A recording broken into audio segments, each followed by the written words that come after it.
We'll open it up the floor for Coach Day over here to the right, Austin Ward, the podcast. Ryan, it seemed like, I don't know, this week that you've kind of had an edge about you. Some of the Pat McAfee comments yesterday got a lot of attention, and it seemed like the team also played with a little bit of an edge that was different today. What's the root of that? There's probably a lot that goes into it, but that's the way you got to play the game of football.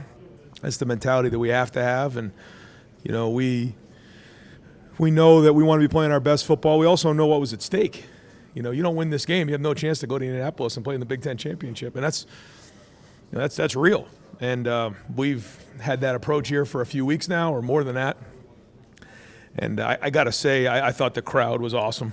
I thought our guys played with great passion. I thought the two of them just played off of each other the entire game. I think the fact that they had to go to a silent cadence did make a difference in this game. It certainly did. They tried to clap early. They couldn't. They went to the silent cadence, and that made a huge difference in the game. So, give the fans so much credit. I thought they brought great energy. I thought during Caleb's return, it was one of the loudest I've heard it in a while. And but our guys just played with a chip today, and that's the way you got to play the game of football. Over to the left, Rob Aller, Columbus Dispatch. Yeah, Ryan, are you heading to Vegas right after this since you guaranteed a punt return for a touchdown and it came to fruition? What did you see there? And was there ever a question of him not returning punts in terms of injury or the risk reward there? Yes. Oh yeah. We take everything into consideration, and we made the decision a couple weeks ago that we felt Caleb, really about midway through the season, after the Oregon game, we just felt like Caleb needs to be more involved and make more an impact on games. I think that what's been happening on defense, has kind of shown that's happened, and then we felt like as a punt returner, he was dynamic with the ball in his hands. When he was in high school, I saw it live and in color. I felt like he could play running back here at Ohio State. And when you're in the special teams, meetings every day and putting the work in that these guys are putting in, it's a great example to the other players that you may not see the results, but if you trust the process, good things are going to happen. And now, we've had 3 weeks in a row. We've had a punt block, and then and now a punt return for a touchdown. And those are big plays in matchup games. Those are the things that we got to have. I felt like we made some good personnel changes there. And Brian Hartline deserves a lot of credit. He's the one that heads up the punt return, and he and Rob Keys. I mean, it's everybody. We all coach it. Tim Walton coaches the jammers, which I thought Denzel and Jermaine did a great job on that play. I'm going to go back and watch the film, but there was great effort on that play. And so that's one of those things we got to make sure that we celebrate the efforts on those plays, because those are game-changing plays. And but give Caleb all the credit he deserves. I felt like we had a chance to return it based on what had happened earlier in the game. If the Jammers gave us a chance, the punt was a little short, and I said, "Oh man, here we go again," because we've had a lot of short punts. It bounced off the turf, and Caleb's decides he's gonna return it. Made a few guys miss, and then just some great effort on that play to go turn good into great, and again a game-changing play. Over to the right, Dylan Davis, Delaware Gazette. Ryan, the end of the game offensively for you, that was an interesting sequence. Trey goes down at the 1 yard line. You decide to run two plays anyways to score. What was that decision all about, and was there anything to that? Well, at the end of the game, we're in a 4-minute drill, like you saw in the Penn State game. We call that downtime, which means once we get the first down in that moment, we feel like the game's probably over. He scored it free and brought it all the way down to the 1 yard line, and I think maybe it triggered like at the last second. Oh boy, I got to get down here, so we didn't have to put our defense back on the field. Then we decided to at least milk 45 seconds off the clock. We're on the 1 yard line, and we just felt like we wanted to put an exclamation point on the win by go ahead and sneaking it in. Over to the left, Cameron Teague Robinson, The Athletic. Ryan, there's a lot of talk about Indiana being the most explosive passing offense you played since that Oregon game. What can you say about the game plan Jim put together, or just what the defense did that seemed to rattle Curtis Rourke all day? Yeah, I felt like the plan going in was excellent, but and I thought the defensive staff did a great job with it. I felt like Jim had a great plan. I thought Tim and Matt both did an excellent job all week. I thought Larry's guys played with their hair on fire. I thought James did a nice job. So I think everybody on the defensive side deserves credit. But like we talked about this week, this game is played by players, not coaches. It's about players, and our players played hard today. And I felt like the defensive line won the line of scrimmage. I felt like we got after their offensive line in terms of getting into the backfield. I thought our guys in the secondary covered well because we knew they were going to take shots down the field. We still have too many of these pass interference calls that we got to get cleaned up. That's just the truth.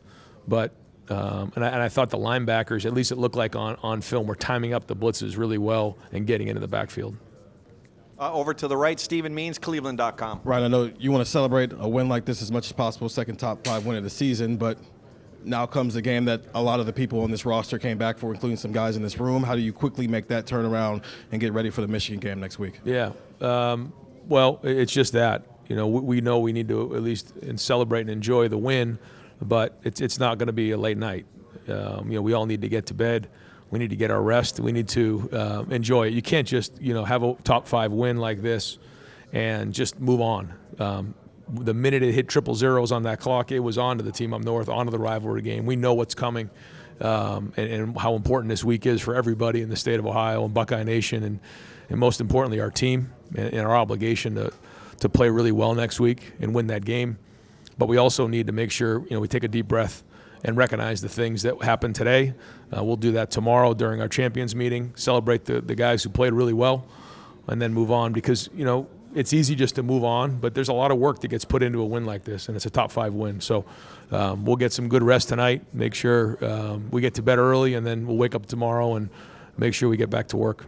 Folks, we're going to do 2 more questions with Coach Day, and then we're going to bring Caleb up for a handful of questions, and then Will. And I do want to share that Will completed 80% of his passes for the 6th time this season. That's a single season and a career record. No other Ohio State quarterback's ever done it. Spencer Holbrook, Letterman Row.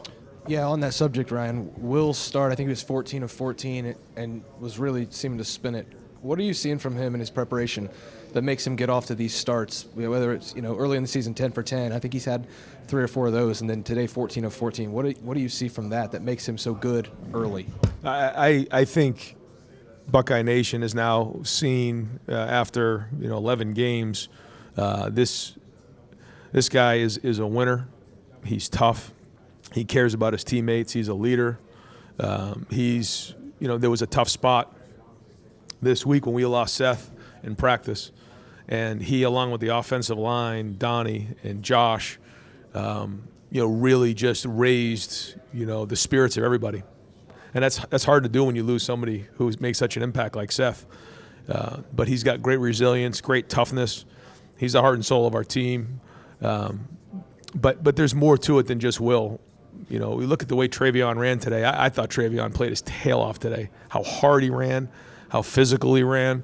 I thought Quinshawn had some good runs, but Carson Hinsman stepping up and playing center, and Austin. So there's a lot of things that we need to celebrate. And after a game like this, and you feel like you want to make sure you're recognizing those guys, but.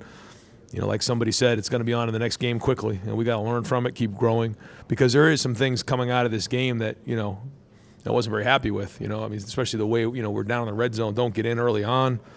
We have a turnover there in the red zone. That could have been a whole different score at halftime. And that was not good. But we were resilient. The crowd just kept swinging. It was awesome. You could just feel the crowd was like, there's no way this thing's going to go any other way, and that's kind of how it all played out.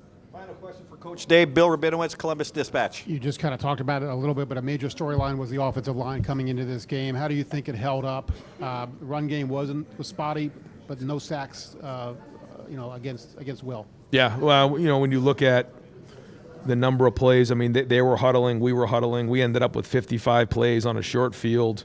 So, the numbers aren't going to be as gaudy as maybe like we've talked about in the past when you're talking about 55 plays. That's 30 less plays than we used to get. So the numbers won't look that way. So I'll go off of what I saw on the field. I felt like guys were getting after it. I felt like, some of the plays that guys were just straining.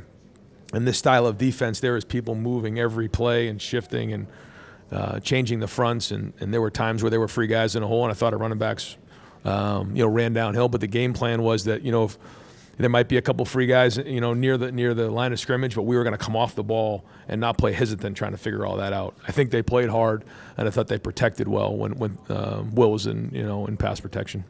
Coach, thank you very much. All right, guys, thanks.